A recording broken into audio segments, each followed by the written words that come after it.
At simula na natin. Dahil nga sa araw na yun walang manok na ilaban ang ama ni Umar. Kaya't ang mga manok ni Nuli ang napili nilang ilalaban. Pagod na kasi ang kanyang ama dahil sa panggugulo sa pangkat sa nagngangalang Tasyo. Habang hawak ni Umar ang manok ni Nuli, ang ama naman ni Umar at ang mga kaibigan nito, abala din yun sa kanilang usapan. Kasama na dito si Manong Dumeng. Nang makahanap na ng kalaban itong si Nuli, kaagad naman siyang lumapit kay Manong Dumeng upang pakabitan dito ng tari ang kanyang manok. Nang masipat ng mga kaibigan ni Manong Mundo ang hawak na tari ni Manong Dumeng, napawika ito ng, "Manong, makalumang cock-knife na yan yung gamit-gamit mo. Baka hindi yan makabaon sa kalaban. At saka yung iklipa. Ito, may mga imported kaming tari na ipepehiram sa inyo." Wika nito sa pangkat ni Nuli. Nang marinig yun ni Manong Dumeng, ngumiti lang naman yun habang sumasagot ng, "Wag na iho, matalas pa naman tong ginagamit namin. Salamat na lang." Kaya't wala nang nagawa ang isang kaibigan ni Manong Mundo at pinanood na lang ang matanda. Napailing-iling pa ang ibang mga kasama nito dahil ang makakatapat nila Nuli ay ang kilalang may magagandang manok sa lugar ng San Carlos. Kagaya ng dati, muling ikinabit ng ermitanyo ang gamit-gamit nilang birtud. Hindi naman yun nakikita ng mga nanonood dahil binalot nila yun ng tip habang nasa loob ang birtud, binabalot ng itim na tila. Pagpasok nila Nuli at Umar sa ruweda, doon nakita ng mga kaibigan ni Mundo ang kakaibang estilo ni Nuli sa loob, doon sa ruweda. Hindi man lang kasi nito pinalakad-lakad ang manok sa lupa kung ayos ba ang tari nito. Walang pagdadalawang isip, malaking salapi ang ipinusta ng ama ni Umar nang siyang ikinagulat ng mga kaibigan nito. "Tika nga, pupusta ka ng ganong halaga? Para namang napakalaki naman ang tiwala mo sa mga manok na yan." Wika pa nito kay Manong Mundo nang siyang naririnig naman ni Manong Dumeng. "Ano ba kayo mga kaibigan? Tiwala ako sa mga manok na yan. Sa akin ba naman ang galing ang lahi niyan?" Sagot naman dito ng ama ni Umar. Kinalabit ng ama ni Umar itong si Manong Dumeng upang sumama sa kahiran ng sabungan. Nang makalapit na sila doon, tinapatan kaagad ng ama ni Umar ang limayado dahil dihado na naman sila Nuli. Sumunod naman ang mga kaibigan nito upang manunood sa laban. Walang pumusta kahit isa sa mga kaibigan ni Manong Mundo dahil hindi pa naman kilala itong si Nuli doon. Nang siyang hindi naman pinilit nito, "Kayo, kung ayaw niyong pumusta, di magsisisi kayo mamaya." Wika pa nito habang tungga-tungga ang buti ng alak. Sa mga taong nakilala kay Nuli sa sabungan na yon, tanging pangalan lang niya ang sinisigaw ng mga ito dahil kahit papano kilala na siya doon. Nang maghudyat na ang sentensyador, nabibitawan na ang mga manok. Itong si Nuli naman, inilapag na niya ang kanya ng dahan-dahan. Pagkatapos noon, tumalikod na ito at sumandal sa ruwida. Pagharap niya sa naglalabang manok, laking gulat niyang kasalukuyan na yung buhat-buhat ng taga-karyo. Ayon pa kay Umar, umatake ang manok ni Nuli nang hindi nagpapaganti sa kalaban. 3 sakdop lang nun, napasubsob kaagad ang kalaban sa lupa. Nang siyang ikinagulat ng kalaban nila, hindi kasi nabigyan ng magandang laban dahil sa bilis ng pangyayari. Ang ama noon ni Umar, patawa-tawa lang yung naglalakad habang kinukubra ang panalo nito. Takang-taka naman ang mga kaibigan nito kay Manong Mundo dahil sa hindi maayos ang tari ang inilagay doon. Ganun kabilis pinatay ang kalaban sa manok. Paglabas ni Nuli sa ruweda, tuwang-tuwa naman itong si Umar dahil malaki-laki din ang kanyang panalo doon. Dahil lang dito kay Nuli, muling humingi ng ribansa ang kalaban. Dahil sino ba namang hindi mainis? Kaganda-ganda ng manok nila, Pero sa isang iglap lang, pinatayo ng ganon kabilis. Sa 3 manok ni Noli, puro na yun nakakamit ng tag-iisang laban sa araw ding yon. Dahil nga wala na silang mailaban na manok, kaya't napilitan si Noli na muling ikakasa ang kanyang isang manok na nanalo na sa unang laban. Yun yung pinakapaborito niyang kulay. Yun ay lakton sa Bisaya. Di ko alam sa Tagalog niyan. Basta yun ang kulay, puti. Doon napabilib ang mga kaibigan ni Manong Mondo nang malaman ng mga ito na marami na palang naitalang panalo ang daladalang mga manok ni Noli. Tandang-tanda pa niya noon, nabibilhin yun ng napakataas na halaga sa mga kaibigan ni Manong Mondo upang gagawing palahi o broodcock. Subalit hindi nagpapahuli ang ama ni Umar dahil sa kanya nanggaling ang lahi ng mga manok na yon. Kaya't ang sabi nito, doon muna sa kanya magdaan bago pa mahawakan yun ng ibang tao. Yun ang akala nila na sa manok yun ang galing. Wala silang kaalam-alam na dahil yun sa birtud na tangan-tangan ng dalawa. Sa pang-4 na laban ni Noli, tila ba naging imposible yun sa mga mata na nakikilala sa kanya dahil muling nanalo ang pang-4 niyang laban sa araw na din na yun. Walang habas na pinagpapatay ng mga manok ni Noli sa tuwing ilalaban yun sa ruwida. Marami noong nagtatanong kung sino ang tagatadi sa mga manok ni Noli. Subalit inilihim nila yon dahil mariing sinabi ni Manong Duming na bawal siya magtatadi sa ibang manok. Tago din sila kung magtatadi ng tari, kaya't walang nakakaalam na si Manong Duming ang gumagawa ng ganon. Maraming mga taong natuwa sa kanila, subalit mayroon ding kinagalitan sila ng husto. May mga antingero din kasi silang nakakasagupa sa sabungan. Ang iba pa dito, gumagamit ng salamangka sa kaliwa nang siyang tinalo sa kanan. Ramdam na ramdam noon ni Manong Duming ang mga presensya ng mga aswang na kanina pang nag-iikot-ikot sa kanilang paligid. Hindi makapaniwala ang mga kaibigan ni Manong Mondo dahil sa saswerteng natahak ng pangkat nila Noli sa araw ding yon.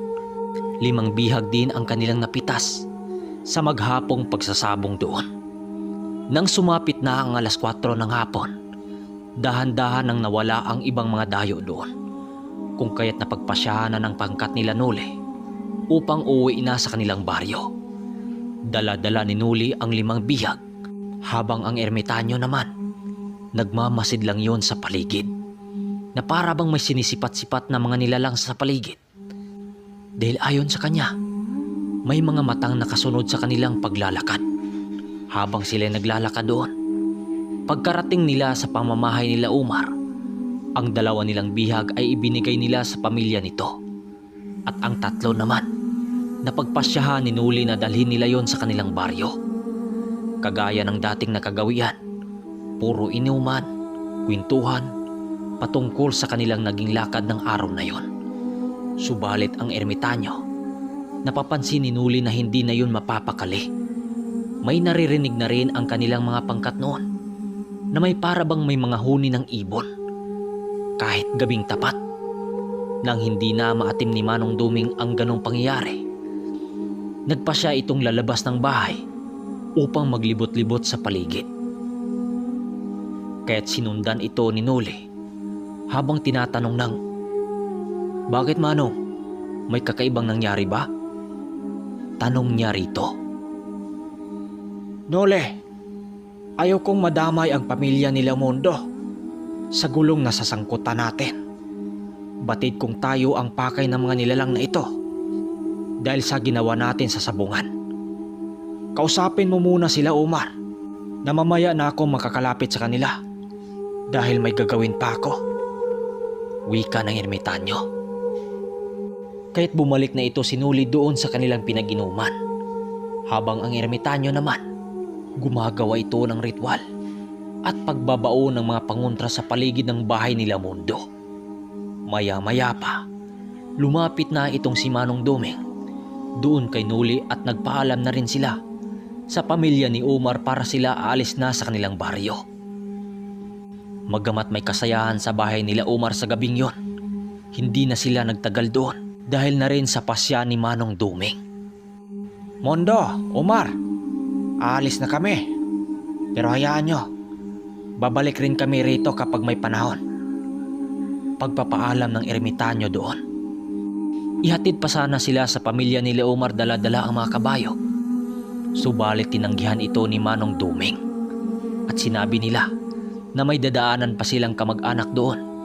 Yun ang dahilan nila.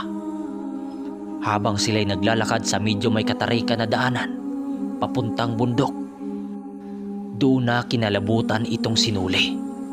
Nang makarinig sila ng mga huni sa himpapawid at kasabay ng pagpapagaspas ng mga animoy pakpak ng isang dabuhalang ibon, at kasabay pa nito ang mga pag-angil ng mga nilalang sa paligid nang siyang hindi naman nila nakikita. Manong Duming, ano yung humuhuni sa paligid?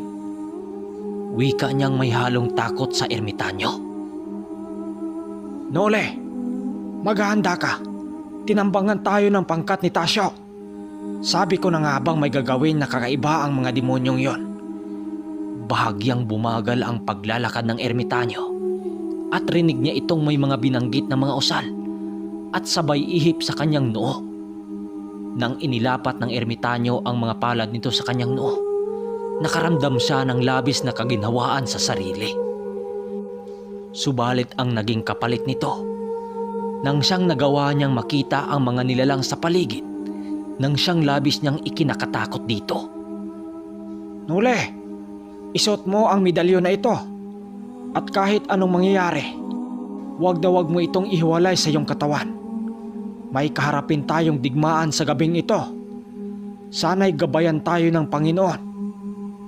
Wika ng ermitanyo sa kanya. Magamat nanginginig na ang katawan nitong sinuli, pilit niyang pinapakalma ang kanyang sarili. Nang makita niya ang 6 na nilalang na nakaharang sa kanilang dinaraanan. Simulat kabataan kasi niya, hindi pa siya nakakita ng mga aswang na sobrang nakakatakot ang itsura. Kaya't ang kanyang ginawa doon, pumasok siya sa gitna ng bulok na kahoy na may pwedeng pagtaguan sa loob. Habang siya'y nasa loob, rinig niyang nagsalita ang ermitanyo ng, Anong kailangan mo, Tasyo? Bakit ka nakaharang sa daraanan namin? wika ng ermitanyo dito. Nagtatanong ka pa, tanda? Sa ginawa mo sa amin, sinong hindi magagalit sa iyo? Pakilamero ka, tanda. Ngayon mo sasabihing malakas ka. Siguraduhin naming hindi ka na makakabalik sa iyong pinanggalingan. Wika ng isang nilalang na hindi mawari ni Nuli kung pagmumukha ba ito ng tao o mukha ng demonyo. Sabog-sabog ang mga buhok nito at may mga kukong sobrang haba. Naglalaway din yun ng walang tigil na para bang baliw na aso. Ha? Ganun ba? Sige, gagawin nyo ang balak nyo. Pero wag nyo kong sisihin kung ano ang mangyayari sa inyo. Sagot naman ang ermitanyo sa mga nilalang. Maya-maya pa, mas lalong natakot itong sinuli. Nang masipat niya ang mga nilalang doon sa harap ng pangkat ni Tasyo, na hindi mawari niya kung mga aso ba ito dahil maikli ang mga paa nito sa harapan. Kulay itim ang mga balat nito at mayroong mga matang nanlilisik. Wala na. Tanggap na ni Nuli ang kanyang kapalaran kung mamamatay man siya sa oras na yon. Nang makita ng ermitanyo ang mga nilalang na yon, napawi kayo ng, Aba, may mga sigbin din pala kayong dala-dala. Akala talaga ni Nuli noon ay katapusan na niya. Dahil kapag natalo ang ermitanyo, matik, mamamatay din siya. Subalit hindi ganon ang nangyari. Kahit marami ang bilang ng pangkat ni Tasyo, nakuha pa nitong si Manong Duming na magsisindi ng tabako sa harapan ng mga nilalang. Nang ginawa yun ng ermitanyo, mas lalong nanggigil sa galit ang mga nilalang na para bang handa na itong kitila ng buhay si Manong Duming. Nole, Huwag kang gagalaw dyan. Baka maamoy ka nila. Wika nito habang nakaharap sa kanya. Dahil nga nakaharap sa kanya itong si Manong Duming, sinasamantala naman ito ng pangkat ni Tasyo upang sunggaban ang ermitanyong nakatalikod. Sisigaw pa sana siya dahil papalapit na sa ermitanyo ang isang aswang na sobrang nakapanghina ang hitsura nito. Nang tatama na ang kuko nito sa likod ng ermitanyo, laking gulat ng nilalang nang biglang humarap itong si Manong Duming sabay dakip sa liig ni Tasyo. Ano, Tasyo? Nagulat ka ba? Sinasabi ko sa'yo, siguraduhin mong mapatay mo ko. Dahil kapag hindi, ipapakain kita sa alaga ko.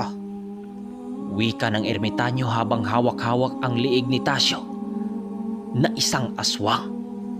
Nang makita iyon ng mga kasamahan ni Tasyo, walang pagdadalawang isip din yung sumugod upang tulungan ang kanilang pinuno. Nang magpupumiglas itong si Tasyo sa pagkakahawak ng ermitanyo, nagsisialulungan ang mga sigbi nitong alaga at sumugod yun sa kinaroroonan ng ermitanyong si Duming. Sa pagtama ng mga ito sa katawan ni Manong Duming, tila ba bato ang katawan ng ermitanyo dahil hindi man lang ito nagalusan.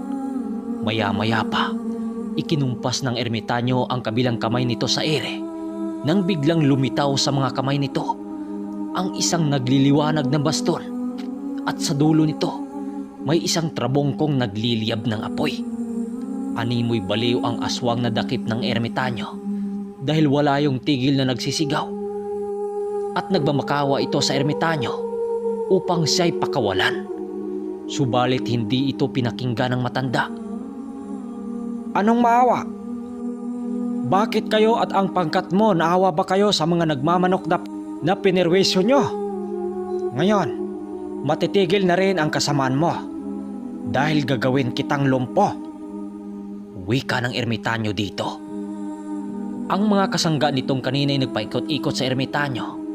Tuluyan na yung lumayo dahil sa init ng presensyang nadama ng mga ito doon sa ermitanyo. Sige, bubuhayin kita. Pero sa isang kondisyon. Dudurugin ko muna ang bertod na nakapaloob sa katawan mo para hindi ka na makagawa ng kabulustugan sa bayan. Hindi nyo ba alam na maraming galit sa'yo? Malas mo lang, demonyo. Ako pa ang tinatambangan mo. Wika dito ng ermitanyong may paninindak. Itong sinuli naman, animoy na blanko ang utak nito doon sa loob ng kahoy. Binuhat na lang yon ng ermitanyo papauwi. Habang ang nilalang na nagngangalang Tasyo, iniwan ng matanda ang katawan nitong hinang-hinana. 2 araw ding hindi makausap ng maayos itong sinuli dahil sa trumang naranasan nito sa nakaharap ng matanda doon sa daan. Pasalamat na lang itong sinuli dahil andyan si Mayok na kanyang kapatid nang siya nag-alaga sa kanyang mga manok doon. So hanggang dito na muna mga kermitanyo.